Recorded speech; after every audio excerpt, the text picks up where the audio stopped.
నమస్తే, welcome to Vennela news TV political voice. ఈరోజు రాష్ట్ర వ్యాప్తంగా ఏపీలో అనేక రాజకీయ పరిణామాలు చోటు చేసుకుంటున్నాయి. ముఖ్యంగా ఇటీవల వినుకొండలో జరిగినటువంటి ఒక వైసీపీ వాళ్ళు చెప్తున్నది రాజకీయ హత్య అని చెప్తున్న నేపథ్యంలో అక్కడ ఒక ముస్లిం మైనారిటీ యువకుడు వైసీపీ కార్యకర్త హత్యకు గురయ్యారు. మరి దీని వెనుక ఏం జరిగింది? అసలు వైసీపీ వాళ్ళేమో ఇది రాజకీయ హత్య అని మాజీ సీఎం జగన్మోహన్ రెడ్డి వినుకొండకు వెళ్లి పరామర్శించడంతో పాటు బాధిత కుటుంబాన్ని ఆయన విమర్శలు చేశారు అధికార పార్టీ పైన, ప్రభుత్వం పైన.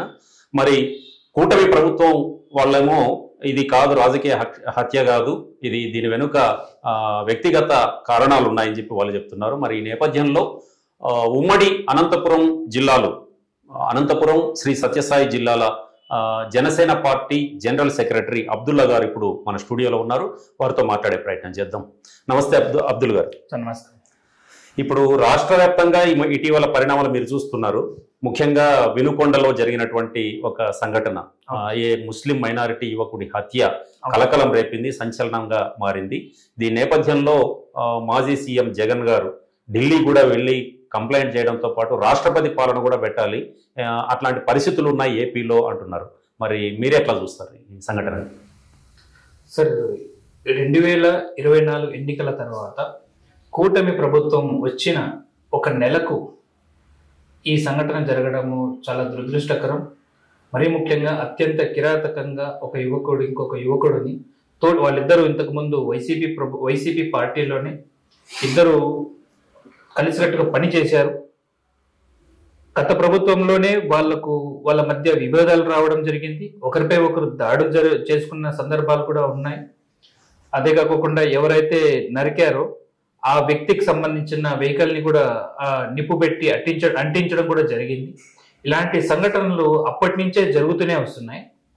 బట్ అయితే ఇది చాలా దురదృష్టకరం. అది ఈ ప్రభుత్వంలో ఇలాంటి సంఘటన జరగడం చాలా దురదృష్టకరం. అందుకు నేను కూడా చాలా చింతిస్తున్నాను. మా తోటి ముస్లిం సోదరుడికి ఈ విధంగా జరిగింది, ఈ విధంగా మాకు సంబంధించిన ఒక వ్యక్తి ఇలా చేయడం అనేది కూడా చాలా దురదృష్టకరం. మేము కూడా అందుకు చింతిస్తున్నాము. అదే నేను అడగబోతున్నా. ఏంటంటే చనిపోయినది ఓ ముస్లిం మైనారిటీ యువకుడు, చంపినది ముస్లిం మైనారిటీ యువకుడు. మరి ముస్లింల సంక్షేమం కోసం మరి గతంలో జగన్ గారు అధికారంలో ఉన్నప్పుడు ఏం జరిగింది అసలు? ఇప్పుడు చంద్రబాబు గారు కూటమి ప్రభుత్వం అధికారంలోకి వచ్చాక ఏం జరిగింది? అంటే ఒక ముస్లిం మైనారిటీ నాయకుడిగా జనసేన పార్టీ పక్షాన మీరేం చెప్తారు? సార్, తప్పు చేసిన వారు ఎవరైనా కానివ్వండి, శిక్ష పడాల్సింది. కాబట్టి మా ప్రభుత్వంలో కూడా ఇలాంటి ఏ తప్పు చేసిన వాళ్ళనే కానీ కఠినంగా శిక్షించాలని చెప్పేసి మా తరఫున కూడా మేము డిమాండ్ చేస్తున్నాము. ఇక్కడ కులాలకు మతాలకు అని సంబంధం లేకోకుండా తప్పు జరిగింది అంటే వారిపైన కఠినంగా శిక్షించాలని చెప్పేసి మేము కూడా కోరుకుంటున్నాము. క్రైమ్ విషయంలో ఎవరిని ఉపేక్షించకూడదు.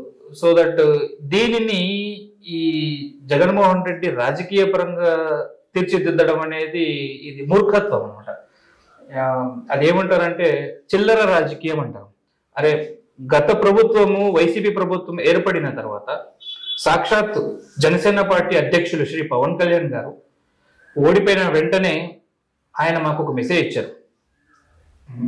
మనం ఓడిపోయినంత మాత్రాన పోరాటం చేయడం ఆగకూడదు. ఈ ప్రభుత్వానికి 6 నెలలు సమయం ఇద్దాం. 6 నెలలు సమయం ఇచ్చిన తర్వాత 6 నెలల తర్వాత నుంచి మనం ఏదైనా కానీ ప్రజల సమస్యలపైన మనం పోరాటం చేద్దాము అని చెప్పేసి ఈ విధంగా మాకు చెప్పడం జరిగింది. సో ఈ విధంగా మాకు మెసేజ్ ఇవ్వడం జరిగింది. అలాంటప్పుడు ఏమాత్రం సంయమనం పాటించుకోకుండా, హుందాతనం లేకోకుండా, అరే ఒక 5 సంవత్సరాలు సీఎం పదవిలో కూర్చొని వచ్చాను, ఏ విధంగా మెసేజ్ ఇవ్వాలా పబ్లిక్ కి అనే జ్ఞానం కూడా లేకోకుండా ఈ విధంగా మాట్లాడడం కూడా చాలా దారుణం. ఇంకొకటి ఏంటంటే 2 నెలలైంది పూర్తిగా. అంటే ఇప్పుడు కూటమి ప్రభుత్వం ఏపీలో అధికారంలోకి వచ్చి 2 నెలల కాలంలోనే జరిగినటువంటి 1-2 సంఘటనలు అక్కడక్కడ. దీన్ని దృష్టిలో పెట్టుకుని రాష్ట్రపతి పాలన పెట్టాలి, రాష్ట్రపతి పాలన పెడితేనే ఇక్కడ శాంతి భద్రతలు అదుపులో ఉంటాయని చెప్పి జగన్ గారు మాట్లాడుతున్నారు. మరి మీరేమంటారు? గత ప్రభుత్వం 2019 నుంచే రాష్ట్రపతి పాలన కావాలని ఆయనే స్వయంగా ప్రకటించుకోవాల్సింది సీఎం పదవిలో కూర్చోకోకుండా. ఎందుకంటే వైఎస్ వివేకానంద రెడ్డి గారి హత్య చేసిన తర్వాత మా చిన్నాయిని చంపిన వాడిని ఇంతవరకు లోపలేయలేదు, ఆ వేస్తే గానీ నేను సీఎం కూర్చోలో కూర్చోను అని చెప్పేసి ఆయన శపథం కట్టుకొనేసి కంకణం కట్టుకొని ఆయన రాష్ట్రపతి పాలన అప్పుడే ఆయనే కోరాల్సింది. సిగ్గు లేకుండా ఏం చిల్లరగాలండి వాళ్ళు, సిగ్గు లేకుండా ఇప్పుడు నెల కూడా కాలేదు అప్పుడే రాష్ట్రపతి పాలన అంటున్నావే. వాళ్ళ ఎమ్మెల్సీ ఒక డోర్ డెలివరీ చేసాడు పాపం, ఒక బాడీని, దళితుడిని డ్రైవర్ ని డోర్ డెలివరీ చేసి చంపేసిన తర్వాత ఒక డాక్టర్ నండి బాబు, ఒక డాక్టర్ ని కూడా పిచ్చోలుగా తయారు చేసి యావత్ రాష్ట్ర ప్రజలందరినీ పిచ్చోలుగా చూశాడు అనమాట. అలాంటి వాడు మాట్లాడకూడదండి. నన్ను అడిగితే ఈ రాష్ట్ర ప్రజలు ఆ దరిద్రాన్ని పోగొట్టుకున్నాము అని చెప్పేసి, దరిద్రం వెళ్ళిపోయింది అని చెప్పి ప్రశాంతంగా ఉన్నారు. మంచి రోజులు అయితే ఖచ్చితంగా వస్తాయి. దీని మీద మనము జగన్మోహన్ రెడ్డి మనం అన్నెసెసరీ మనం డిస్కషన్ చేయడం కూడా, ఈ విధంగా మనము ఆయన్ని తీసుకోవడము, ఆయన గురించి మాట్లాడుకోవడము, ఆయన్ని మనం అంత ఇదిగా ఎంటర్టైన్ చేయడం కూడా మంచిది కాదు. ఈవెన్ మీ అధినేత, జనసేన పార్టీ అధినేత పవన్ కళ్యాణ్ గారు, డిప్యూటీ సీఎం గారు కూడా గెలిచిన 2వ రోజు 3వ రోజుకే ఓ మాట చెప్పారు, కక్ష సాధింపు అనేటటువంటిది వాళ్ళు చేశారు ఇన్నాళ్ళు, కానీ ఆ పని మనం చేయకూడదు అని చెప్పి మీ పార్టీ కింది స్థాయి క్షేత్రస్థాయి కార్యకర్త వరకు కూడా ఒక మంచి మెసేజ్ ఇచ్చారు. మనం చేయాల్సింది కక్ష సాధింపు కాదు, అభివృద్ధి పైన దృష్టి పెడదామని. మరి మీరు ఏమంటారు సార్? మీరు ఈరోజు నన్ను ఇంటర్వ్యూకి ఈరోజు ఇట్లా అడుగుతున్నారు, కొద్ది రోజుల కిందటే మీరు కూడా నన్ను అడిగారు. ఎన్నికల ముందు ఒక 3 రోజులకు ముందు మీ మీదనే దాడి జరిగింది, సాక్షాత్తు పుట్టపర్తి ఎమ్మెల్యేగా ఉన్న దుద్దకొండ శ్రీధర్ రెడ్డి స్వయంగా 60-70 మందితో నా మీద దాడి చేయించడానికి ప్రయత్నం చేశాడు, నన్ను వెంటాడారు నా మీద అని చెప్పేసి, దాడి చేశారని చెప్పేసి అడిగారు. ఏం అబ్దుల్, మరి గవర్నమెంట్ వచ్చింది, మరి ఏమైనా దాని మీద రియాక్షన్ ఏమైనా ఉంటుందా అని మాట అడిగారు. నేను రాజకీయంగా ఎదగాలంటే పవన్ కళ్యాణ్ గారికి భయపడాలి. నేను జనసేన పార్టీలో రాజకీయంగా ఎదగాలంటే పవన్ కళ్యాణ్ గారికి భయపడాలని నేను ఆయనని ఫాలో అప్ చేస్తున్నా. ఏ ఒక్క నాయుడు ముఖం చూసి నేను జనసేన పార్టీలోకి రాలేదు, పవన్ కళ్యాణ్ గారిని చూసి నేను జనసేన పార్టీలోకి వచ్చాను. ఆయన మెసేజ్, ఆయన ప్రతి ఒక్క స్పీచ్ ని మా జన సైనికుడు, ఏ ఒక్క జన సైనికుడు కూడా మిస్ అవ్వడు. ఆయనను ఫాలో అవుతే ప్రతి ఒక్క జన సైనికుడు ఆయన్ని ఫాలో అయ్యి రాష్ట్ర క్షేమం కోసము ప్రయత్నం చేస్తాడు. అదే విధంగా దాన్ని కట్టుబడి ఉంటారని చెప్పేసి ఈ సందర్భంగా తెలియజేస్తున్నాను. తర్వాత మిత్రపక్షం అయినటువంటి టీడీపీ, బీజేపీ వాళ్ళతో కలిపి మీరు ఇప్పుడు పొత్తులో ఉన్నారు. అదే కృషి, అదే ఫలితం అంతా కూడా ఇప్పుడు రాష్ట్రం అధికారంలోకి వచ్చారు రాష్ట్రంలో. మరి వచ్చిన తర్వాత మీ ఫీలింగ్ ఎట్లా ఉంది అసలు?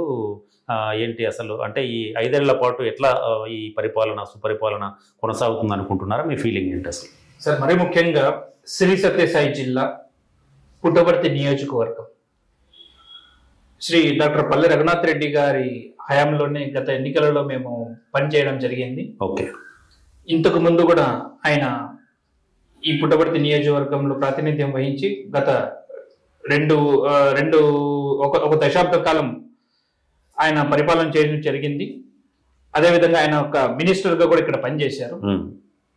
చాలా హుందాతనం సార్, ఆయన చాలా హుందాతనము.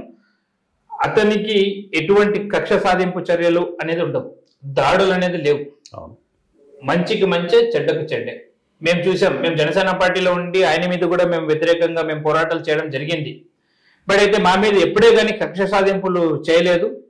అదే విధంగానే ఎప్పుడైతే పవన్ కళ్యాణ్ గారు పొత్తును ఖరారు చేసి మాకు అనౌన్స్ చేశారో ఆ రోజు నుంచి ఇప్పటి వరకు ఏ మాత్రం మాకు లోటు లేకోకుండా ఆయన మమ్మల్ని ఒక ఇంటికి పెద్దల జన సైనికులందరూ మేమంతా యువకులము, ఆయనతో మేము ఇప్పటి వరకు మా ప్రయాణం చాలా చక్కగా ఉంది. చాలా ఆయన అనుభవం ముందు మేము చాలా నేర్చుకోవాల్సి వస్తుంది. ఇప్పటి వరకు ఎన్నికలలో ఒక ఎత్తు అయితే నేర్చుకోవడము, పరిపాలనలో కూడా ఆయన్ని చూసుకొని మేము నేర్చుకోవడం చాలా ఎక్కువగా ఉంటుంది అని చెప్పేసి మేము భావిస్తున్నాము. ముందు కూడా అదే విధంగానే వాళ్ళ కుటుంబం నుంచే శ్రీ పల్లె సింధూరారెడ్డి గారు ఎన్నికవ్వడము, విద్యావంతురాలు, గోల్డ్ మెడలిస్టు, ఆ తర్వాత వాళ్ళ కుమారుడు కూడా విద్యావంతుడు. చాలా చక్కటి సందేశం సార్. యువతలో మాకు కూడా చాలా మంచి ఉత్సాహాన్ని, ఉత్తేజాన్ని కలిగిస్తూ మాకు సపోర్టివ్ గా ఉంటూ మాకు మీరంతా ఖచ్చితంగా లైఫ్ ఉంటుంది పొలిటికల్లో అని చెప్పేసి మాకు మెసేజ్ ఇస్తూ, మేము ఎవరికి ఇక్కడ చదువుకున్న విద్యార్థుల కోసం ఏ హెల్ప్ అడిగినాను కానీ వాళ్ళు మాకు ముందుండి మాకు సహాయం చేయడానికి కూడా సిద్ధంగా ఉంటారు. అదేవిధంగా పరిపాలన విషయంలో కూడా ఇప్పుడిప్పుడు మేము చూస్తున్నాము ఆమె ఏ విధంగా కొన్ని మీటింగ్స్ ఏ విధంగా అయితే మాట్లాడుతున్నారో చాలా చక్కగా స్పష్టంగా ఏ ఒక్కరిని పాయింట్అవుట్ చేసి వాళ్ళని నెగిటివ్ గా చేయకోకుండా ప్రతి ఒక్కరిని పాజిటివ్ గా ప్రతిపక్షంలో ఉన్న ఎవరైతే వైసీపీకి సంబంధించిన ఎంపీపీలు అయితే ఎంపీటీసీలు అయితే జెడ్పీటీ వాళ్ళని కూడా కలుపుకొని మాట్లాడుతూ ఆమె ముందుకెళ్తున్నారు. చాలా మంచి అనుభవం ఇది. ముందు ముందు కూడా మంచి రోజులు ఉంటాయని చెప్పేసి మేము భావిస్తున్నాం. ప్రధానంగా మీరు ఈ రోజు కూడా కూటమి ప్రభుత్వం పైన వైసీపీ నాయకులు అంటే అగ్రస్థాయి నాయకులు మొదలుకొని కింది స్థాయి వరకు కూడా చాలా మంది మాట్లాడుతున్నారు. అంటే అప్పుడే మొదలైంది కూటమి ప్రభుత్వంలో వేధింపులు మొదలయ్యాయి, హత్యలు ఇవన్నీ కూడా మొదలయ్యాయని మాట్లాడుతున్నారు. వీళ్ళకి ఫైనల్ గా మీరు ఏం చెప్పదలుచుకున్నారు? జగన్మోహన్ రెడ్డి గారికి కానీ కింది స్థాయి ఉన్నటువంటి ఎంపీలు, ఎమ్మెల్యేలు, మాజీ మంత్రులు, మాజీ ఎమ్మెల్యేలు వీళ్ళందరికీ కూడా ఒకసారి క్యాలిక్యులేట్ చేసుకోమని చెప్పాలి సార్. వాళ్ళు గత ప్రభుత్వంలో ఎన్నైతే సంఘటనలు జరిగాయో వాటికి ఇప్పుడు ఈ నెల రోజుల్లో ఏం జరిగాయో వాటికి క్యాలిక్యులేట్ చేసుకుంటే సార్, ఇప్పుడు ఎవరైతే మంత్రులు ఎమ్మెల్యేలుగా ఉన్నారో ఇంతకుముందు ఎప్పుడైతే ఉన్నారో వాళ్ళే ఇప్పుడు జగన్ ని చూసి సిగ్గు తెచ్చుకుంటారు, సిగ్గుతో తలదించుకుంటారు, షేమ్ గా ఫీల్ అవుతున్నారు సార్. మన వరకు వద్దు సార్, ఆ పార్టీలో ఉన్న వాళ్ళే నాయకులే షేమ్ గా ఫీల్ అవుతున్నారు. ఏంది మనము ఓడిపోయిన దానికి కారణాలు వెతుక్కొని దాన్ని సెటరేట్ చేసుకోవాలే గాని ఏంది మరి మా జగన్మోహన్ రెడ్డి చిల్లరగాళ్ళ మరి ఇలా ఈ విధంగా తయారవుతున్నారని. ఉదాహరణకి అసెంబ్లీకి నిన్నటి రోజు గవర్నర్ గారు వచ్చారు. ఆయన ప్రసంగం మామూలుగా ఎక్కడైనా ఏ ప్రభుత్వం ఏర్పడినా కానీ గవర్నర్ గారి ప్రసంగం ఉంటుంది, అందరూ దాన్ని పాటిస్తారు. ఆయన గవర్నర్ గారిని గౌరవించి మొదటి ఆయనది స్పీచ్ ఉండబోతుంది. సభా సాంప్రదాయం అని చెప్పేసి ప్రమాణం అక్కడ చేసిన తర్వాత, ప్రమాణ స్వీకారం చేసిన తర్వాత దానికి కట్టుబడి ఉండాలండి. అసలు గవర్నర్ గారిది ప్రసంగం మొదలు అవ్వకనే జగన్మోహన్ రెడ్డి చిల్లరగాలలో అదేమో స్కూళ్ళలో కాలేజీల్లో బ్యాక్ బెంచ్ స్టూడెంట్స్ ఏ విధంగా అల్లరి చేస్తారో అంతకంటే వరెస్ట్ గా బిహేవ్ చేయడం జరిగింది అనమాట నిన్నటి రోజు.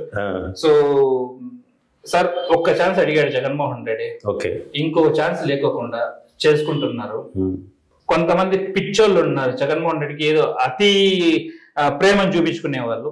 నిన్న వాళ్ళు డిసైడ్ అయిపోయారు సార్, జగన్మోహన్ రెడ్డిని గెలిపించుకుంటే మనలో తిరగడు, మనకు పరదాలు కట్టుకొని తిరుగుతాడు, బయటికి రాడు, మనలో ప్రజల్లో కలవడు. కాబట్టి ప్రతిసారి జగన్ ఓడిస్తూ ఉంటేనే మనతో పాటు తిరుగుతుంటాడు, ప్రజల్లో తిరుగుతుంటాడు, పరదాలు లేకుండా తిరుగుతుంటాడు, ముద్దులు పెట్టుకోవచ్చు జగన్మోహన్ రెడ్డిని అని చెప్పేసి నిన్నటితో తెలిసిపోయింది సార్. ప్రజలు చాలా క్లియర్ గా ఉన్నారు. ఇంకొక ఛాన్స్ అనేది జగన్మోహన్ రెడ్డి ఇక్కడ రాదు సార్. నేను చెప్తున్నాను చూడండి, దేవుడు నిర్ణయించారు సార్. పవన్ కళ్యాణ్ గారు ఈ కూటమిని ఏర్పడే విధంగా ప్రయత్నం చేశారు, సక్సెస్ అయింది. ఈ సంవత్సరం అయితే ఏ విధంగా అయితే ఈ 2024 ఎన్నికలలో ఏ విధంగా అయితే దిగ్విజయంగా అడుగు పెట్టారో, మరో 10 సంవత్సరాలు కూడా ఈ కూటమి దిగ్విజయంగా ఉండబోతుంది అని చెప్పేసి పవన్ కళ్యాణ్ గారి మాటతోనే దిగ్విజయంగా ఉండబోతుంది అని చెప్పేసి సందర్భంగా తెలియజేస్తున్నాను. పవన్ కళ్యాణ్ గారు తరచూ చెప్పేటటువంటి మాటలు తర్వాత అవన్నీ కూడా ఒక పర్సనాలిటీ డెవలప్మెంట్ క్లాసెస్ లాగా అనిపిస్తాయి మామూలు ఎక్కడ మాట్లాడినా కానీ. మరి మీకు ఇంటర్నల్ గా మీకు అందినటువంటి ఆదేశాలు ఏంటి అక్కడి నుంచి? అసలు వాటి నుంచి ఉమ్మడి అనంతపురం జిల్లా జన సైనికులకు మీరు ఇచ్చేటటువంటి సలహాలు సూచనలు ఏంటి? ఏది ఏమైనా కానీ కూటమి ప్రభుత్వం ఏర్పడిన తర్వాత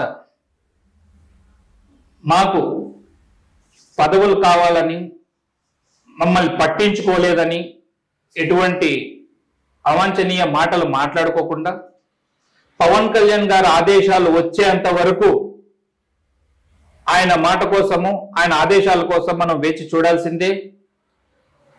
60 నెలలు ప్రభుత్వం ఉండబోతోంది, ఒక్క నెల ఇంకా అయిందేది. దీనికి సమయం అనేది పడుతుంది. ఆయన ఏ నిర్ణయం తీసుకున్నా ఈ రాష్ట్ర ప్రజల క్షేమం కోసమే అని చెప్పేసి ఈ సందర్భంగా మీకు తెలియజేస్తున్నా. మనము ఇంత చిన్న వయసులో ఎవరైతే జన సైనికులు యువకులు ఉన్నారో, చిన్న వయసులో సమాజం మీద అవగాహన కలిగే విధంగా తయారు చేసిన గురువు పవన్ కళ్యాణ్ గారు. 10 సంవత్సరాలు పోరాటం, 2014లో జనసేన పార్టీ ఆవిర్భవించినప్పటి నుంచి ఆయన మాటలకు, ఆయన ప్రసంగాలకు, ఆయన యాక్టివిటీస్కి ఎవరైతే కనెక్ట్ అయ్యారో వాళ్ళు ఇప్పటి వరకు జనసేన పార్టీని భుజస్కంధాల మీద మోస్తూ 2024 ఎన్నికలలో కూటమి బాగాన కష్టపడి పని చేసి ప్రాణాలకు తెగించి పని చేసి ఈ విజయాన్ని చవిచూసామన్నమాట. అదేవిధంగానే ఎన్నికలు అయిన తర్వాత జన సైనికులు మరీ ముఖ్యంగా ఒక మాట గుర్తుపెట్టుకోవాల్సింది, ఎంత జాగ్రత్తగా ఈ ఎన్నికలలో గెలవడానికి వ్యూహాన్ని రచించారో పవన్ కళ్యాణ్ గారు, అదే వ్యూహాన్ని జన సైనికుల క్షేమం కోసం, జన సైనికుల అభివృద్ధి కోసం, పార్టీ అభివృద్ధి కోసం అదే విధంగా వ్యూహాన్ని రచిస్తున్నారు అన్న విషయాన్ని కూడా గుర్తుపెట్టుకోవాలి. ఎందుకంటే 60 సంవత్సరాలు ఈ కూటమి ప్రభుత్వం ఉండబోతోంది, 24 నుంచి 29 వరకు. ఈ 60 నెలలు ఇందులో మొదటి నెల మాత్రమే కంప్లీట్ అయింది. ఎవరే కానీ చింతించకుండా మమ్మల్ని పట్టించుకోలేదు, మాకు పదవులు లేదు, మాకు సహకరించలేదు అనే ఆలోచన లేకోకుండా కొంచెం సంయమనం పాటిస్తే ఖచ్చితంగా ప్రతి ఒక్క జన సైనికుడికి, ఎవరైతే కష్టపడ్డారో ప్రతి ఒక్క జన సైనికుడికి పవన్ కళ్యాణ్ గారు న్యాయం చేస్తారని చెప్పేసి సందర్భంగా మీకు తెలియజేస్తున్నా. ఆయన ఆదేశాల మేరకు మనము పనిచేశాము. ఆయన ఆదేశాల కోసం మనం వేచి చూడాల్సిందే. ఏ ఒక్కరికి అన్యాయం అనేది జరగదు. ఇది తొలిమెట్టు మాత్రమే. ముందు ముందు ఎన్నో మనము గెలుపులను చూడాల్సి వస్తుంది.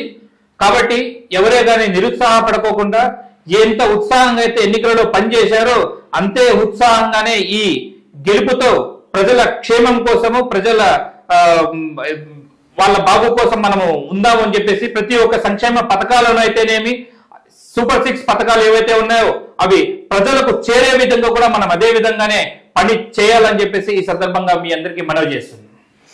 మీ గతంలో మొన్న ఎలక్షన్స్ ముందు కూడా మీరు చేస్తున్నటువంటి ప్రచార కార్యక్రమంలో భాగంగా వైసీపీ మూకలు మీ పైన దాడికి ప్రయత్నం చేశాయి. మరి ఆ సందర్భంలో ఆ రోజు ఏం జరిగింది అసలు, అది తెలియాల్సినటువంటి అవసరం ఉంది ప్రజలకి. అది ఇంకా 3 రోజులు ఉంది పోలింగ్. ఆ సమయంలో నల్లమాడలో నా కార్యక్రమం ముగించుకొనేసి చిత్రావతి రోడ్లో మా స్వగృహం ఉంది. నా కారులో నేను వచ్చి, నా వాహనంలో నేను వచ్చి మా ఇంటి ముందు కారు నిలబెట్టాను. శ్రీ సత్యసాయి బాబా వారి ఆశ్రమం గేటు చిత్రావతి రోడ్డు ఎదురుగానే ఉండేది. సాయంకాలం 5-5:30 సమయంలో దర్శనం ముగించుకొని భక్తులందరూ బయటకు వచ్చారు. ఎమ్మెల్యే, అప్పుడున్న మాజీ ఎమ్మెల్యే ఇప్పుడు శ్రీధర్ రెడ్డి గారిది, ఆయన కాన్వాయ్ దాదాపుగా అంటే 7-8 వాహనాలు చిత్రావతి రోడ్లో పార్కింగ్ చేశారు. ఈయనేమో అక్కడ బండ్లన్నీ పార్క్ చేసేసి గుట్ట వీధిన వెళ్ళిపోయాడు, గుట్టపైకి వెళ్ళిపోయాడు. అక్కడికి వెళ్ళి అక్కడ ఆ రోజు కూడా ఏదో పైన గొడవలు జరిగాయి. ఈయన డబ్బులు పంచుతున్నారు అని చెప్పేసి కొన్ని వీడియోలు కూడా వచ్చాయి. కొన్ని డబ్బులు పంచుతున్నారని వేరే వాళ్ళ మీద దాడి చేశారని చెప్పేసి ఇలాంటి సంఘటన అంతా జరిగింది అక్కడ పైన. అప్పుడే ఈయన పైన అక్కడ ఉన్నాడు, ఆ ఏరియాలో ఉన్నాడన్న విషయం నాకు తెలియదు. నేను నా కార్యక్రమాన్ని ముగించుకునేసి నేను వచ్చాను. నా వాహనంలో వచ్చి నా స్వగృహం ఉందా నేను కారు పార్క్ చేసుకుని నిల్చున్నాను. ఇంతలోనే పోలీసు వాళ్ళు వచ్చి, బాయ్ నీ బండి తీసేసేయి అన్నారు. ట్రాఫిక్ జామ్ అయిపోయింది. ఆయన వెహికల్స్ ఒక 8 వెహికల్స్ దాకా ఉన్నాయి. నేను అన్నాను, అక్కడ ఉన్న పార్క్ చేశారు కదా, ఒక్క వెహికల్ ని తీస్తే ట్రాఫిక్ ఇక్కడ క్లియర్ అవుతుంది, కొంచెం ముందుకు పెట్టమని చెప్పు అని చెప్పాను. ఇంతలోనే వాళ్ళ బ్యాచ్ మొత్తం అంతా కిందికి వచ్చింది. కిందికి వస్తే నేను నా వాహనం దగ్గర నేను నుంచున్నా. పోలీసు వాళ్ళు కూడా క్లియర్ చేస్తున్నారు, ఎవరో డివోటీస్ కి వాళ్ళు క్లియర్ చేస్తున్నారు, ట్రాఫిక్ క్లియర్ చేస్తున్నారు. ఇంతలోనే శ్రీధర్ రెడ్డి వెనుక ఉన్న కొందరు అల్లరిముఖులు నన్ను హెచ్చరిస్తున్నారు, నువ్వే మా టార్గెట్ అని చెప్పేసి. నేనేం మాట్లాడలే, అక్కడ సీసీ కెమెరాలు అన్నీ ఉన్నాయి. నేనేం మాట్లాడకుండా ఊకే నుంచు, ఎందుకంటే నేను ఒక్కడనే ఉన్నా అక్కడ. మా డ్రైవర్ కార్లో కూర్చున్నాడు, నేను ఒక్కడనే ఉన్నా. వాళ్ళు దాదాపుగా 100 మంది దాకా ఉన్నారు. నువ్వే మా టార్గెట్ అని నేను ఊరికే చూస్తున్నా. చూసి ఓకే నేను మా డ్రైవర్ కూడా చెప్తున్నా వెహికల్ కొంచెం ముందుకు పోనిచ్చు అని చెప్పేసి అంటున్నాను. నేను కార్ దిగా నేను. ఓకే. ఇంతలోనే ఆయన శ్రీధర్ రెడ్డి ఇలా చూసుకుంటూ నా ముందుకు వచ్చాడు. నేను కూడా ఆయన కల్లా చూశాను. చూస్తే రే వాడిని కార్లోకి పోయిరా అన్నాడు. కార్లోకి పోయిరా అన్నాడు. అంటే వస్తాడు కదా, మనము భయపడే వాళ్ళం కాదు. ఈ ఊర్లో పుట్టిన వాడిని, ఈ ఊర్లో పుట్టిన వాడిని నా ఇంటి ముందు వచ్చి నా మీద దాడి చేస్తారంటే సర్లే అని చెప్పేసి చూద్దాముండు అని చెప్పేసి నేను డిఫెన్స్ చేసుకోవడం కూర్చున్నా. వాళ్ళు వస్తూ ఏం చేశారంటే అక్కడ ఫ్రూట్స్ గంపలు పెట్టుకుని ఉంటారు, వాటి కింద రాళ్ళు ఉన్నాయి, బండరాళ్ళు ఉన్నాయి. వాటిని చేతిలో పెట్టుకుని రావడంతో ఇది కరెక్ట్ టైం కాదులే, అయితే డిఫెన్స్ చేయడానికి మన వల్ల కాదు అని చెప్పేసి నేను అక్కడి నుంచి పరిగెత్తడం జరిగింది. ఒక్కసారి 100 మంది వాడు వెనుకంట ఆయన మాటలు చెప్పగానే 100 మంది నా వెంట పరిగెత్తుకుంటూ వచ్చారు, దాడికి ప్రయత్నం చేశారు. అప్పుడే మా అన్న కూడా అక్కడే ఉంటే మా అన్నకు కొద్దిగా చేయికి గాయమైంది. ఏమంటే నా మీద కొన్ని అంటే మూగ దెబ్బలు తగిలినాయి. సో అక్కడి నుంచి అట్లా ఆశ్రమం గేటు ముందర నుంచి ఇట్లా రావడం జరిగింది. నేను పుట్టి పెరిగిన ఏరియా పుట్టపర్తిలో, ఇంతవరకు పుట్టపర్తి శ్రీ సత్యసాయి బాబా వారు నడియాడిన పుట్టపర్తిలో ఇంత రౌడీయిజం అనేది పుట్టపర్తి ఎప్పుడూ లేదండి. పుట్టపర్తి చరిత్రలో ఎప్పుడే కానీ లేదు. అవును, చాలా ప్రశాంత వాతావరణం కదా అసలు ఈ నియోజకవర్గం. శ్రీధర్ రెడ్డి ఇంటికి పక్కలో సర్కిల్ ఉంది సార్. పల్లె రఘునాథ్ రెడ్డి గారి మాజీ డ్రైవర్ ఎప్పుడో పని చేసి వదిలేశాడు. ఆయన టీడీపీకి ఫేవర్ గా ఉంటారు. అతని మీద కూడా నడి రోడ్లో కట్టెలు పట్టుకొని పరిగెత్తించుకుంటూ కొట్టారు. మరి ఆయన వాహనాల్లో ఎక్కించుకునేసి మరి వేరే చోట ఎక్కడో తీసుకొని అక్కడ కూడా చితకబారి మరి శ్రీధర్ రెడ్డి ఇంటి ముందర నిల్లబెట్టి అక్కడ కొట్టి అప్పుడు పంపించేశారు. ఆ రోజు కూడా పోలీసు వారిని ఏంటి జరిగింది ఇక్కడ, ఎందుకు మీరు చూస్తూ ఉన్నారు, యాక్షన్ తీసుకోరా అని మేము అడగడానికి వెళ్తే అప్పుడు కూడా మా మీద కేసులు 353 కంప్లైంట్ తీసుకున్నారా అప్పట్లో? మా కంప్లైంట్ తీసుకోలేదే. ఎమ్మెల్యే గారు ఆదేశాలు వచ్చాయా, మా మీద కేసులు. వాలంటీర్లతో మా అధ్యక్షులు వారి దిష్టిబొమ్మను దహనం చేయిస్తారు. నెక్స్ట్ రోజు మేము దానికి నిరసనగా మేము ప్రోగ్రామ్ చేస్తే 353 కేసులు పెడతారు. ఈ విధంగా జరిగింది. సో ఇంత దారుణంగా జరిగింది. కానీ హుందాతనం అనేది లేదు సార్. వైఎస్ఆర్ ప్రభుత్వంలో ఏ ఒక్క ఎమ్మెల్యేకి మంత్రులకి కనీసం ఆ జగన్మోహన్ రెడ్డి సీఎం పొజిషన్ లో కూర్చున్నా కూడా హుందాతనం లేదు సార్. అంత చిల్లరగా లేదు సార్. ఇప్పుడు చెప్తున్నాను సార్, ప్రభుత్వం పోయిన తర్వాత ఆ పార్టీలో పనిచేసిన ప్రతి ఒక్క నాయకుడు కూడా ఈ రోజు సిగ్గుతో తలదించుకుంటున్నాడు సార్. అరే మనం ఎందుకు ఓడిపోయాము అని వాళ్ళు తలుచుకుంటే ఇప్పుడు సిగ్గుతో తలదించుకోవాల్సిన పరిస్థితి వస్తుంది. నిన్నటి రోజు కూడా అసెంబ్లీ ముందు జరిగిన జగన్మోహన్ రెడ్డి ఈ నంగనాచి మాటలు కానీ నంగనాచి పనులు కానీ వాటితో తల దించుకుంటున్నారు. ఏమంటే వాళ్ళు ఎప్పుడో పార్టీ మారాల్సింది. ఏమంటే గతంలో వారు ఈ టీడీపీతోనూ జనసేన నాయకులతో వాగ్వేదం చేసుకోవడం వల్ల వాళ్ళు కొద్దిగా నామోసీగా ఉండి వాళ్ళు ఎటు కాకుండా నార్మల్ గా న్యూట్రల్ గా ఉండడం జరుగుతుంది తప్ప లేకపోతే ఈ పార్టీకి ఎప్పుడో ఈ పార్టీలలోకి వచ్చేసేవాళ్ళు. గత ప్రభుత్వం ఎన్నికలకు ముందే రావాల్సింది. వాళ్ళు న్యూట్రల్ గా ఉంటూ ఈ కూటమికి వాళ్ళు సపోర్ట్ చేయడం జరిగిందనమాట. సో అంత దారుణంగా వ్యవహరించారనమాట. కాబట్టి అభివృద్ధి అనేది లేదు సార్. ఇక్కడ పుట్టపర్తి అనేది అభివృద్ధి అనేది లేదు. ఎంతో మంది యువకులు ఉద్యోగ అవకాశాలు లేకనే కదా గంజాయి అమ్ముకుంటున్నారు, గంజాయిని సాగు చేసుకుంటున్నారు. అందుకే కదా అంత దారుణంగా వివరించింది సార్. యువకులు ఎంతో మంది ఈ రోజు కూడా వలస వెళ్ళారు సార్. బెంగళూరుకి వెళ్ళారు, కేరళకి వెళ్ళారు, తమిళనాడుకి వెళ్ళారు, దుబాయ్కి. ఈ రోజు మనం చూస్తున్నాం సెల్ఫీ వీడియోస్ తీసి గొర్రెల కాపురాలు గాను ఒంటెల కాపురాలు గాను వెళ్తున్నారు. లోకేష్ గారు వారిని ఇది చేసి అక్కడ వాళ్ళతో అధికారులతో మాట్లాడి ఆయన హెల్ప్ చేయడంతో ఒకరిద్దరు ఇప్పుడు రావడం జరిగింది. మరి దాని గురించి కూడా ఇన్వెస్టిగేషన్ జరుగుతుంది. ఇలాంటి బాధితులు ఎంతమంది ఉన్నారు అనేది కూడా వాళ్ళు ఆరా తీస్తున్నారు కూడా. దీని మీద ఖచ్చితంగా ఈ కూటమి ప్రభుత్వంలో అయితే ఏ ఒక్క నిరుద్యోగికి కూడా అన్యాయం జరగదని చెప్పేసి మేము భావిస్తున్నాం. రైట్, ఇది అబ్దుల్లా గారు చెప్తున్న పరిస్థితి. జనసేన పార్టీ అధినేత పవన్ కళ్యాణ్ గారి ఆదేశాలే మాకు ఖచ్చితంగా మేము పాటిస్తాం. ఎందుకంటే పవన్ కళ్యాణ్ గారి వాయిస్ కి కానీ ఆయన విలువలకు కానీ మేం భయపడకపోతే మేము రాజకీయంగానూ ఎదగలేం, మనుషులుగా ఉండలేమని చెప్పి ఆయన చెప్తున్నారు. అంతేకాకుండా రాష్ట్రంలో చిన్న చిన్న సంఘటనల్ని నేపథ్యంగా తీసుకొని రాష్ట్రపతి పాలన పెట్టడం అనేది హాస్యాస్పదం అని చెప్పి ఆయన చెప్పారు. ముఖ్యంగా పుట్టపర్తిలో జరిగినటువంటి గతంలో జరిగినటువంటి దాడులు, హింసాకాండాలు, తర్వాత అన్యాయాలు, అక్రమాల మీద కూడా తన వాయిస్ ని ఆయన వినిపించడం జరిగింది.